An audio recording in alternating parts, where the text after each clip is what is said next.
अस्सलाम वालेकुम वरहमतुल्लाहि वबरकातुहू। प्यारे भाईजान, बहुत ही प्यारा नुस्खा, बहुत ही पावरफुल नुस्खा।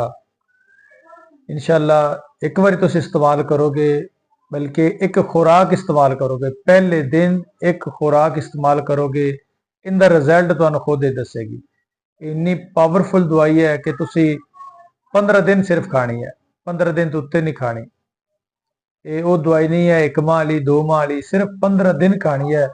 और इंशाल्लाह थोड़ी अगर उम्र 80 साल भी है, इस दवाई खान नाल इंशाल्लाह तुहानू 20 साल की उम्र तक आ जासो। सिर्फ दवाई खावन नाल इन्नी पावर हो जासी कि तुसी कहोगे कि असीं अज 20 साल के हैं। दवाई तुहानू अच्छी मिल जाए, दवाई तुहानू साफ सुथरी मिल जाए, दवाई तुहानू असल मिलेगी तो इनका रिजल्ट मिलेगा। तुहानू कोई भी मेदे का प्रॉब्लम नहीं होना चाहिए, कोई भी कब्ज का प्रॉब्लम नहीं होना चाहिए, तुहाडा सारा निजाम क्लीयर होगा। पहली दवाई एक दिन खावोगे तो इनका रिजल्ट दसेगी।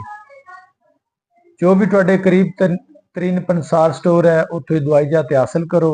दवाई जिन्नियां मैं दसांगा ये सारियां तुसीं दवाई लैनी है, कोई दवाई शार्ट नहीं करनी। अगर उस भाई को दवाई कोई शार्ट है, तुसीं नैक्सट दुकान पर चले जाओ। चीज़ां तुसीं सारियां लैनियां, घर दे विच लिया ते हमाम दस्ते च कुट ते इनका कैप्सूल तैयार करना है। जो कैप्सूल भरोगे वो रात को तुसी गर्म दुध नाल खाना है, रोटी खान तो 2 घंटे बाद। और कैप्सूल खान तो बाद थोड़ी जी चहलकदमी करनी है, थोड़ा जी टुरना फिरना है, उस तो बाद तुसी सोना है। इस कैप्सूल की पावर इन्नी ज्यादा है कि तुसी कैप्सूल नीम गर्म दुध लैवन तो बाद फौरन नहीं सोना, नहीं तो तुहाडे कपड़े खराब हो जाएंगे, तुहानू कोई भी मसला बन सकता है।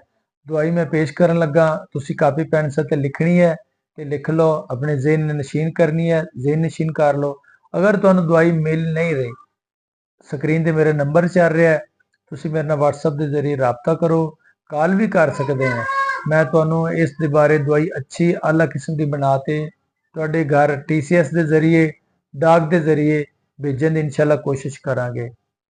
दवाई साढ़े को लवो तो तुहानू अच्छी मिलेगी और सस्ती मिलेगी। दवाई महंगी नहीं है। साड़ियाँ जिन्नियां भी दवाइयां सानू असीं यूट्यूब ते चला रहे हैं, जिन्नियां भी दवाइयां सारियां सस्ती तरीन हैं, कोई दवाई साड़ी महंगी नहीं है।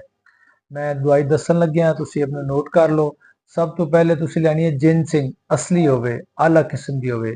उस बाद तुसीं लौंग लैने, जलवतरी लैनी है, दारचीनी, अक्करकरा, खरातीन, सालम मिस्री, सालम पंजा, गूंद कतीरा, सलाजीत, अस्कन नगौरी, सब्ज इलाची, जड़ पान, सतावर, मुसली सफ़ेद, मुसली स्याह, सिंगाड़े, अजवैन खरासानी, जाफरान ईरानी।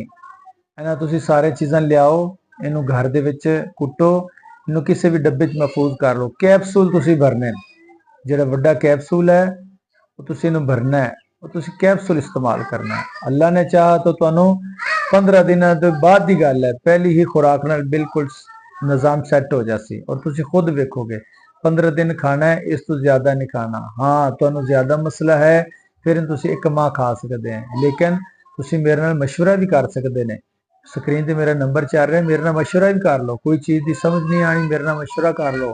कोई चीज़ नहीं मिल रही, मेरे नाल मशवरा कर लो। इंशाल्लाह असीं कोशिश करांगे तुहानू हर चीज़ क्लीयर दसांगे। जज़ाकल्लाह। अस्सलामु अलैकुम।